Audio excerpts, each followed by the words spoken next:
train de préparer une petite crème d'amande, style frangipane, la galette des rois.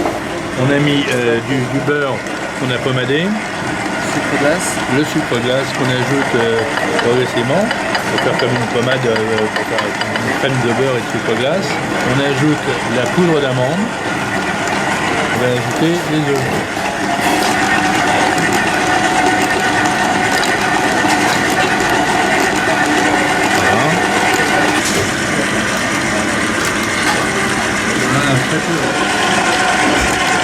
On présente Iñaki en 2 secondes. Iñaki, comme son nom l'indique, il vient du Pays Basque. Il nous a rejoint il y a quelques mois. Très gentil garçon. C'est un bon pâtissier. Et surtout un type. Voilà, il a un sourire formidable. Mais au-delà de ça, c'est un type bien basique. La crème pâtissière vanille. Bon, là, elle est un peu liquide, donc on va la mettre au froid pour qu'elle prenne. Donc le beurre va se refroidir, il va solidifier un peu l'ensemble. On a beau dire, on va mettre un peu de rhum dedans. Si on met un rhum qui est bon, bien parfumé, on ne demande pas non plus le rhum de l'arrière-grand-père, mais un rhum qui a un petit peu de caractère, c'est mieux.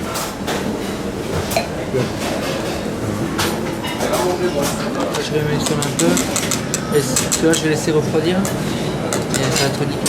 Là, il est en train de disposer la crème d'amande, la frangipane, voilà, à l'aide d'une poche à douille ronde. Vous n'avez pas de poche à douille ronde, vous prenez une cuillère et vous faites des petits tas, puis vous la disposez avec une spatule. Bon, là, il se trouve que c'est plus régulier. Surtout, ce qui est important, on dirait que tu as laissé un bord autour de la pâte. Oui, parce qu'il va mettre une autre abaisse, ça s'appelle une abaisse dessus.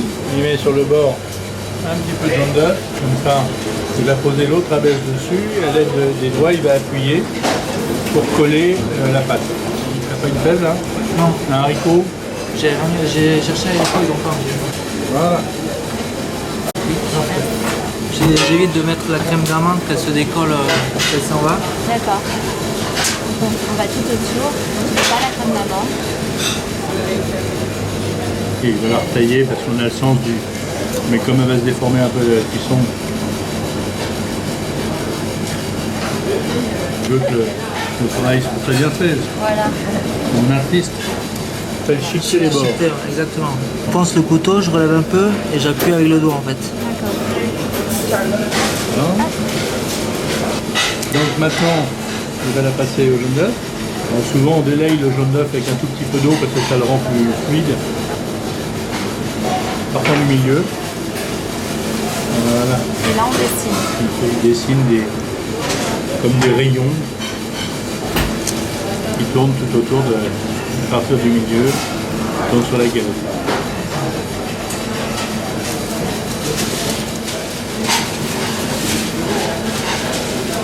Alors maintenant que cette galette elle est prête à cuire, on peut ou la cuire tout de suite, ou la mettre au froid et attendre un peu plus tard. Là je pense qu'on va la cuire tout de suite. À 210, 220, on la laisse pendant 10 minutes comme ça, et après on ramène à 180. Pendant combien de temps? Pendant 10 minutes, un quart d'heure. Ouais, donc environ temps de cuisson 25 minutes. Au four.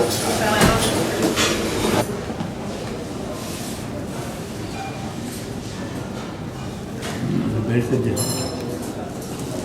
Oh non. Elle est bonne. Bon, bah, c'était la part du chef.